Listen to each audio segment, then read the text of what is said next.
What's good, everybody? It's your girl Imani P, aka Money P, aka Pusha P, aka Big Shmoney. From the DMV, you already know where I'm at, you already know where I be. Welcome to my channel, imaniversus, where I'll talk about music, culture, and more. Today, we're finally going to do a long overdue video that I've had on my list since I started making this channel. I have a very, very long list. But anyway, sorry, before I started making this channel, and it's about Barry Hankerson and Blackground records.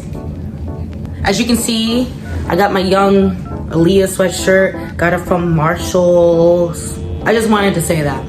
You can get yours too at Marshall's. Also, don't forget to like, comment, share, and subscribe to this video and this channel. Check out my playlist on Spotify, which is at imaniversus. I'm actually gonna make a new one this next week. It's gonna be really cool, so stay tuned. And then check out my music blog, which is Koolinthegang.blog. Let's get started. All the links are in the description below. Yes, do it, do it, do it! So just do it! Yes, so Barry Hankerson, a lot of people do not know about him, just like off head. So let me tell you guys. Who is Barry Hankerson? He is best known as Aaliyah's, who is the singer, Aaliyah's uncle. He was best known as the manager of her and the creator of the record label Blackground. Some people also know, maybe like the older generation also know him as Gladys Knight's ex-husband. And we'll get into that. Barry Hankerson was born in Harlem, New York.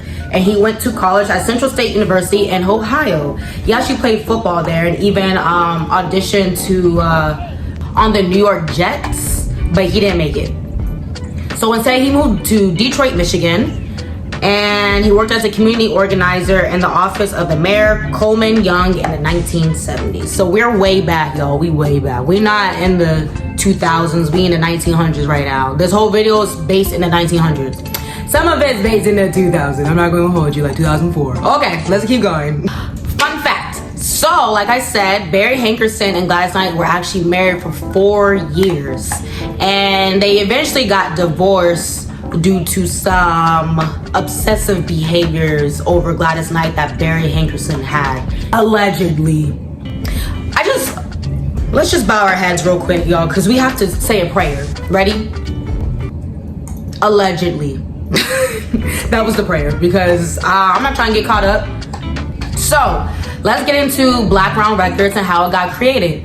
It was created for Aaliyah.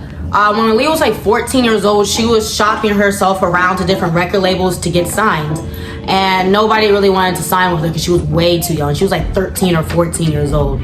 So Barry Hankerson decided to create Blackground Records and sign Aaliyah.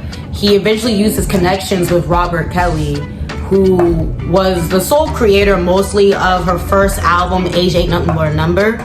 And the album and Aaliyah debuted under Blackground Records that year. And Age Ain't Nothing But a Number actually did really well that year too. Oh, also, for those of you who don't know who Gladys Knight is, she is an American singer, and she's known as the Empress of Soul. She's a wonderful singer. She's a beautiful singer. Y'all have heard her music before, so don't say like, I don't really know her. Yes, she do. Your parents played it. Yes, she do.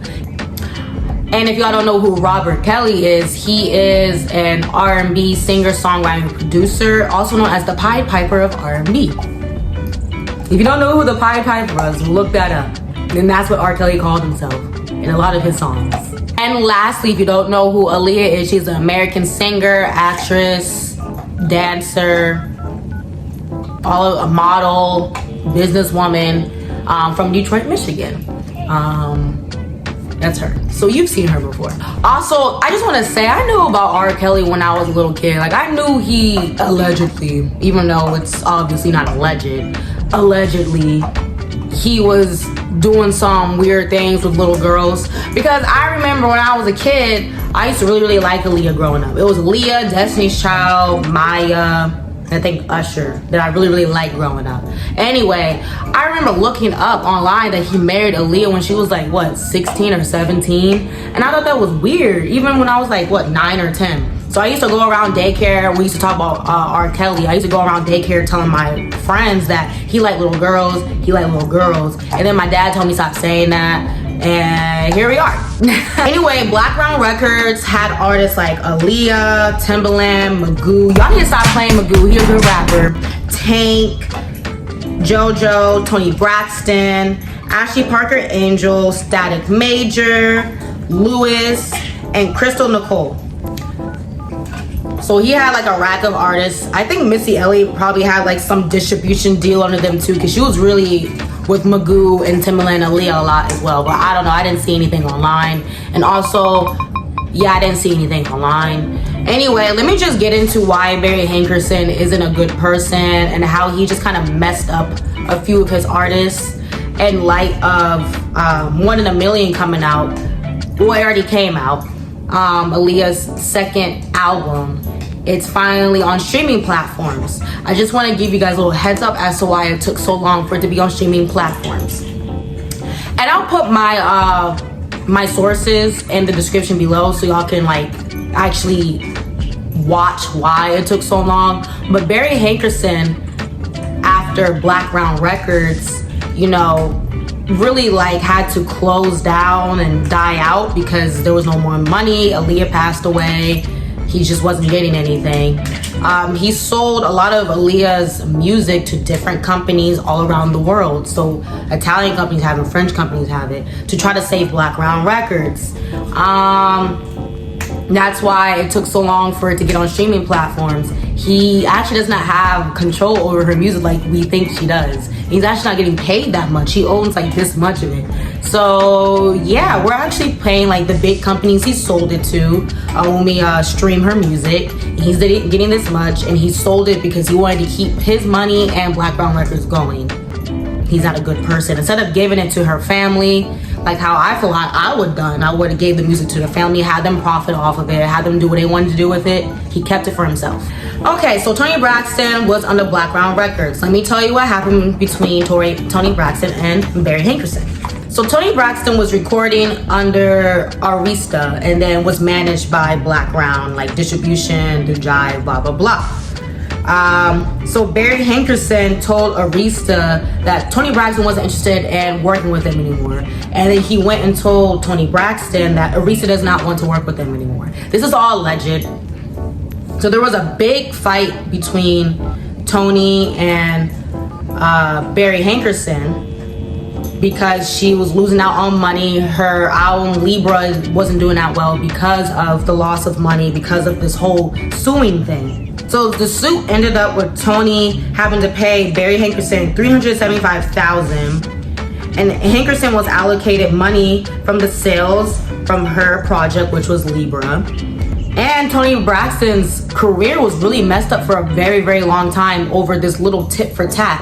And let me tell you why this alleged tit for tat happened, why Barry Hankerson said that to Arista and why he said that to Toni Braxton. And it was because at the time, Toni Braxton was married to Ken Lewis, and she wanted to include him on some of her songs. And her and Barry Hankerson couldn't agree on that, so he went and just ruined her career because he felt like he didn't have control over it. Like I said, he has control issues. Let's move on to JoJo. So if y'all don't know who JoJo is, she's an American singer and songwriter. And she was signed under Blackground Records in 2004 as a young teenager back in New York.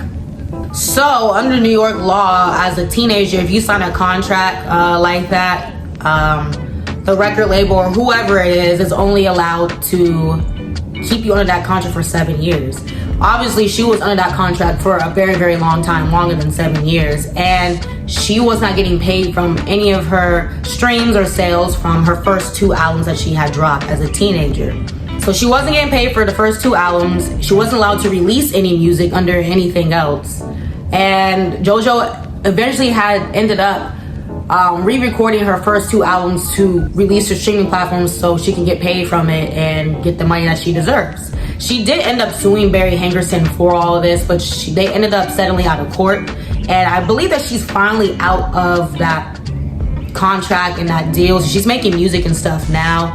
But the music that's being released under Blackground Records, like her old like albums and stuff, she's not getting paid for it. Like I said, it's been sold off to different companies probably, or Barry Hankerson is just getting all the money from JoJo's albums. But I know from Aaliyah's albums, he sold it off to try to save Blackground Records. Like, wow, why would you do that? You know, Aaliyah's his niece and her mom is his sister. You know that your niece passed away and the mom and the family's sad about it. Why wouldn't you give your niece's work and have them be able to profit off it or do whatever they want to it? Why would you keep it for yourself and sell it to some random people in France and Italy? Like, what is wrong with you? Those are my few examples of what he's done to some of his artists. He has also messed up Tank. He's messed up Timbaland and Magoo. I think he messed up Magoo's career, like, overall, because Magoo stopped making music after, like, 2002, I want to say. Like, he just messed everybody up. But if you want to know more about those, I can make a part 2 if you want to. Until then, thank you for watching. Make sure you like, comment, share, and subscribe. And I'll see y'all real soon, because I'm that girl. Peace out, A-Town.